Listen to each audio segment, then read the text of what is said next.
Gastric అనేది చాలా సహజంగా వినిపిస్తోంది. ఇదివరకు ఈ విధంగా వినిపించేది కాదు గానీ, ఎందుకు ఏజ్‌తో కూడా సంబంధం లేకుండా ఈ గ్యాస్ అనే సమస్య ఎందుకొస్తుంది సార్? గ్యాస్ట్రిక్ అన్నది యాక్చువల్లీ ప్రజలు వాడే ఒక వర్డ్ అది. ఓకే. యాసిడిటీని జనరల్గా అందరూ గ్యాస్ట్రిక్ అంటూ ఉంటారు. మనకి మనం తినే భోజనం జీర్ణం చేయడానికి మనకి జీర్ణకోశంలో నోట్లోంచి మొదలు పెట్టుకొని చిన్నపేగు సగభాగం వరకు ఒక్కొక్క రసాయనం వస్తుంది. ఆ భోజనాన్ని ఒక్కొక్క స్టేజ్లో జీర్ణం చేసుకుంటూ పోతుంది. నోట్లో ఉమ్ముతో మొదలవుతుంది. ఫుడ్ పైప్లో రసాయనం ఏం రాదు, కానీ కడుపు పొట్ట స్టమక్ ఏదైతే అంటాం, మనం పొట్ట అంటే మొత్తం పొట్టను మీన్ చేస్తాం, కానీ లోపల కడుపు స్టమక్ అని ఒకటి ఉంటుంది. అందులో రోజుకి 1.5 లీటర్ యాసిడ్ వస్తుంది. ఓకే. హైడ్రోక్లోరిక్ యాసిడ్ అని డైల్యూట్గా 1.5 లీటర్ యాసిడ్ వస్తుంది. ఇది మనం 60% భోజనాన్ని జీర్ణం చేస్తుంది. మనం తినే 60% భోజనాన్ని. కొవ్వేతర పదార్థాలనంతా ఈ యాసిడ్ జీర్ణం చేస్తుంది. మీగడ, నాన్ వెజిటేరియన్, నూనె అవన్నీ చిన్నపేగులో జీర్ణం అవుతాయి, నాన్ వెజిటేరియన్ ఫుడ్స్. బట్ ఈ కొవ్వేతర పదార్థాలు ఇక్కడ జీర్ణం అవుతాయి. అయినప్పుడు పాతకాలంలో కారం మసాలాలు ఎక్కువ తీసుకుంటే, లేకపోతే పులుపు వస్తువులు ఎక్కువ తీసుకుంటే, ఎవరైతే సిగరెట్స్ ఎక్కువ తీసుకుంటారో, ఎవరైతే డ్రింక్స్ ఎక్కువ, ఆల్కహాల్ ఎక్కువ తీసుకుంటారో, ఆ తర్వాత మన పెద్దవాళ్ళు మోకాల నొప్పికి కానీ నడుము నొప్పికి కానీ నొప్పి మందులు ఏదైతే తీసుకుంటారో, దాంతో ఈ యాసిడ్ 1.5 లీటర్ కంటే ఎక్కువ అయిపోద్ది. ఓకే. 2 లీటర్కి పోవచ్చు, డిపెండింగ్ ఆన్ ఎంతవరకు తీసుకుంటున్నారు. సో అప్పుడు పొట్టలో మంట, పొట్ట ఉబ్బరం అయినట్టు, గ్యాస్ నిండినట్టు ఆ సైన్స్ వచ్చినప్పుడు దాన్ని యాసిడిటీ అంటాం. సో ఆ సిమ్టమ్స్తోని వస్తూ ఉంటారు ఇవాళ.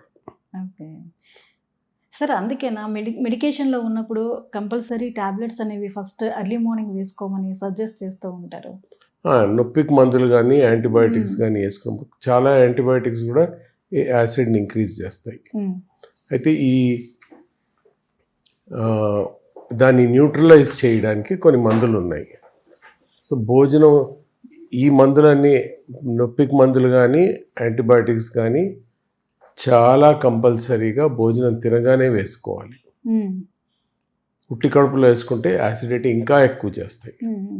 ఆ ఎఫెక్ట్ రాకుండా అరగంట ముందు ఈ యాంటాసిడ్స్ అని అంటాం, వాటిని వేసుకున్నాక అరగంట వెయిట్ చేసి భోజనం చేసి దాని తర్వాత యాంటీబయాటిక్స్ కానీ పెయిన్ కిల్లర్స్ కానీ వేసుకోమంటాం.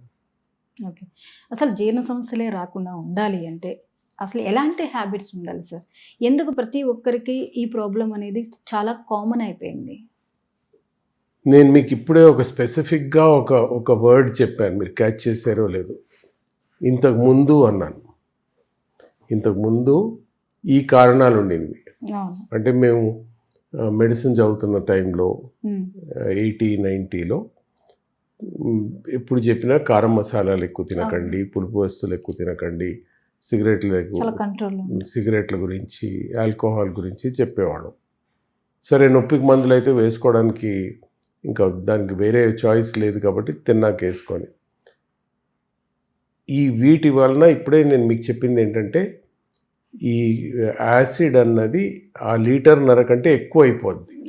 ఎక్కువ అయిపోయి ఈ ప్రాబ్లమ్స్ కాజ్ చేస్తుంది. ఇవాళ చూస్తున్న దాంట్లో ఈ కారణాలు చాలా తక్కువ అయిపోయాయి.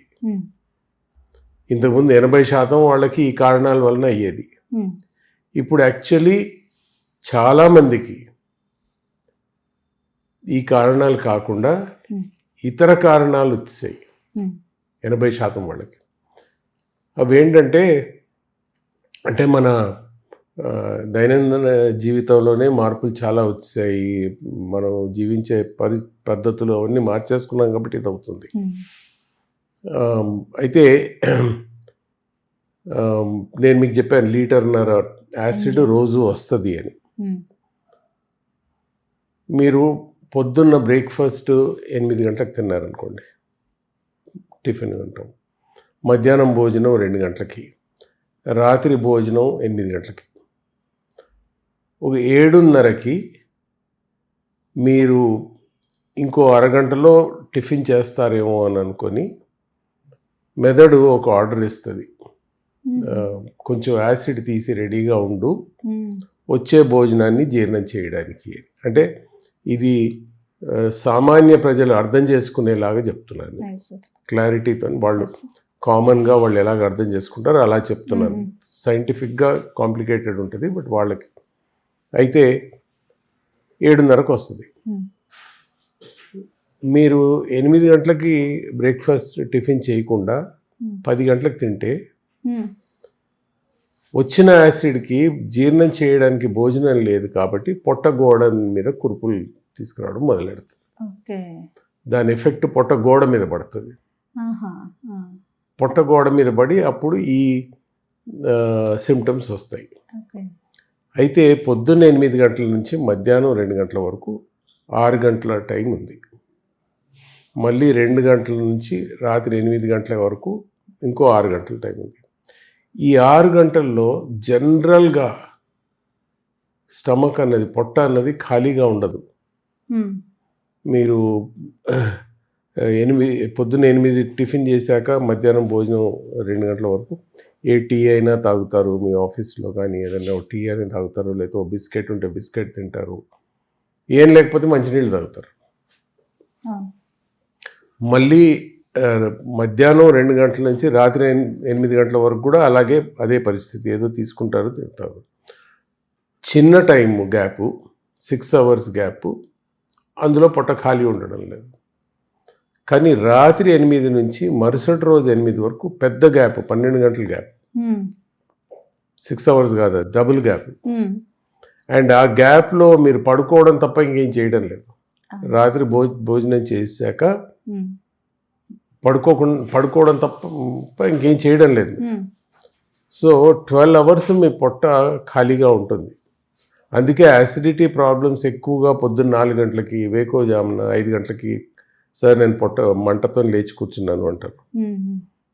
మీరు 8 గంటల టిఫిన్ని 10 గంటలకు తింటే 12 గంటల గ్యాప్ని 14 గంటలు చేస్తున్నారు. 11 గంటలకు తింటే 15 గంటలు చేసేస్తున్నారు. అది హానికరం. బ్రేక్ఫాస్ట్ అంటే అర్థం ఏంటి? You're breaking a fast. రాత్రి నుంచి ఫాస్ట్లో ఉన్నది యూఆర్ బ్రేకింగ్ ఏ ఫాస్ట్. మీరు దాన్ని పొడిగించడం కరెక్ట్ కాదు. సో అందుకు టైమింగ్ ఆఫ్ ఫుడ్ అని మన పెద్దవాళ్ళు ఎప్పుడూ చెప్తూ ఉండేవారు. అయితే ఇప్పుడు ఏమైపోయింది, ఈ రాత్రిపూట పని చేయడంతో ఎంత తారుమారైపోయాయి. సో మాకు ఎక్కువ మటుకు ఇంతకుముందు పెద్దవాళ్ళు అసిడిటీతో వచ్చేవారు, ఇప్పుడు యంగర్ జనరేషన్ చాలా వస్తున్నారు. వాళ్ళకు హాలిడే దొరికినా వాళ్ళు 2-3 గంటలకు పడుకుంటున్నారు, పడుకొని ఎప్పుడో 11-12 వేస్తున్నారు. సో ఈ లైఫ్ స్టైల్ చేంజెస్ వలన చాలా ప్రాబ్లమ్స్ వస్తూ ఉంటాయి. ఓకే, ఒకటి. రెండోది, మనకి మన బాడీ మన స్ట్రెస్ ఎలా తీసుకుంటుంది అంటే, పెయిన్ ఉంది అనుకోండి, థ్రెషోల్డ్ ఫర్ పెయిన్ అంటాం. కొందరికి చీమ కొడితే తేలు కుట్టినట్టు నొప్పి ఏడుస్తారు, కొందరికి తేలు కొడితే చీమ కొట్టినట్టు దులిపేసుకొని వెళ్ళిపోతారు. సో ఇక్కడ స్ట్రెస్కి కూడా అలా థ్రెషోల్డ్ ఉంటుంది. కొందరు కొంచెం స్ట్రెస్ వచ్చినా తట్టుకోలేరు, కొందరు ఎక్కువ స్ట్రెస్ ఉన్నా కానీ దాన్ని స్ట్రైక్లో తీసుకొని వెళ్ళిపోతారు. అయితే ఇవాళ రేపు ఏమైపోతుందంటే, స్ట్రెస్ అన్నప్పుడు నేను ఏదో భయంకరమైన ఏదో ఆపత్తు మీ పైన అయ్యింది, ఏదో ట్రబుల్ సంథింగ్ అయింది అలా కాదు. రోజు స్ట్రెస్సే. 8 గంటలకు ఆఫీస్ రావాలి అంటే కొందరికి 7:30కి ఇంకా స్ట్రెస్ మొదలైపోద్ది. నేను వెళ్ళగలుగుతానా లేదా, నాకు బస్సు దొరుకుతుందా, ట్రాఫిక్ ఎలా ఉంటుంది, ఆ స్ట్రెస్ ఒకటి మొదలెడుతుంది. ఫ్లైట్ టైం 10 o'clock అయితే ముందు రోజు రాత్రి నుంచి ఆలోచించుకుంటూ కూర్చుంటాం రేపు పొద్దున 10 గంటలకి. కొందరేమో ఫ్లైట్ టైం 10 గంటలకు అయితే 9 గంటల వరకు ఇంటి నుంచి స్టార్ట్ గారు ఎక్కడ పోతుంది అంటారు. సో ఈ స్ట్రెస్ ఎక్కువ తీసుకునే వాళ్ళకి కొన్ని జబ్బులు రావచ్చు, అన్నీ కాదు కొన్ని రావచ్చు. అందులో కొందరికి చర్మ వ్యాధులు ఎక్కువ వస్తుంటాయి.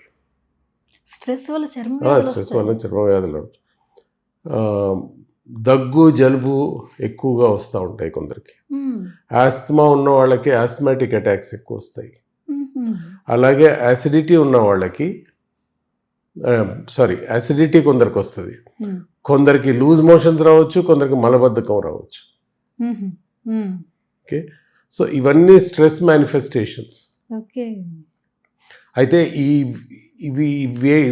వేటితో కూడా మనకి ప్రాణహాని ఉండదు, డిస్కంఫర్ట్ కాజ్ చేస్తాయి కానీ ప్రాణహాని ఉండదు. అయితే స్ట్రెస్ వలన ఇంకొకటి ప్రాణహానికి తీసుకొని వచ్చేది, ఒకవేళ స్ట్రెస్ హార్ట్ మీద ఎఫెక్ట్ అవ్వడానికి మొదలు పెడితే అక్కడి వరకు వెళ్ళనీయొద్దు మనం.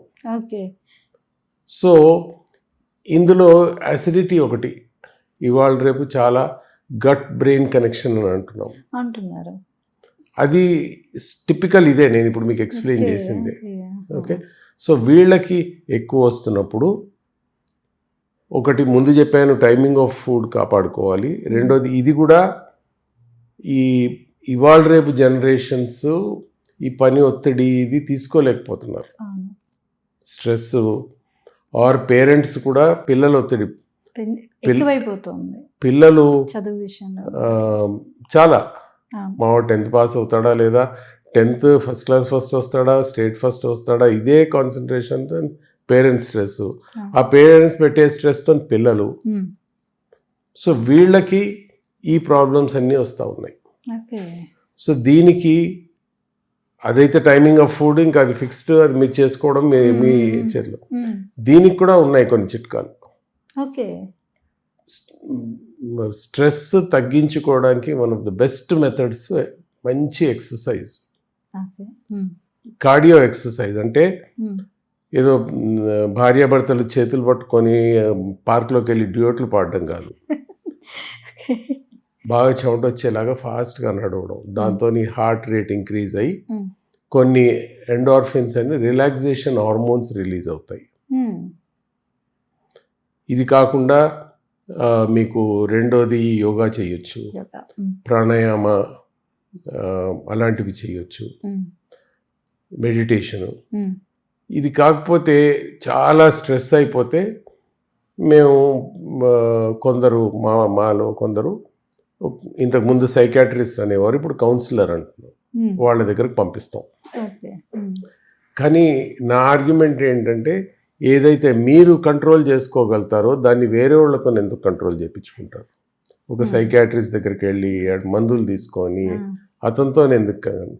మీరు ఎక్సర్సైజ్ చేయండి, మీ బాడీకి మంచిది, మీ హార్ట్కి మంచిది, మీకు ఇలాంటి స్ట్రెస్ తగ్గించే ఒక ఎఫెక్టివ్ వే అది. యోగాతో కానీ, ప్రాణాయామంతో కానీ, మెడిటేషన్ కానీ, మన ఇండియన్ చిట్కాలే కదా ఇవన్నీ. సో ఇవన్నీ చేసుకున్నప్పుడు మీరు సైకాట్రిస్ట్ దగ్గరికి ఎందుకు వెళ్తారు?